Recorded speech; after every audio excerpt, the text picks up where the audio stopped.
Stopping a sneeze might seem harmless, but it can actually be dangerous.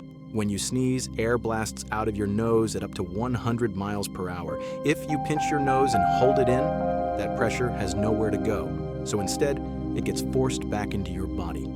That pressure can travel to your ears, potentially damaging your eardrum. In rare cases, it can even rupture blood vessels in your eyes or brain. Some people have even torn their throat trying to hold one in. And the worst part? Your body sneezes for a reason, to get rid of irritants. So stopping it just traps all that inside. Next time you feel a sneeze coming, you might want to just let it out.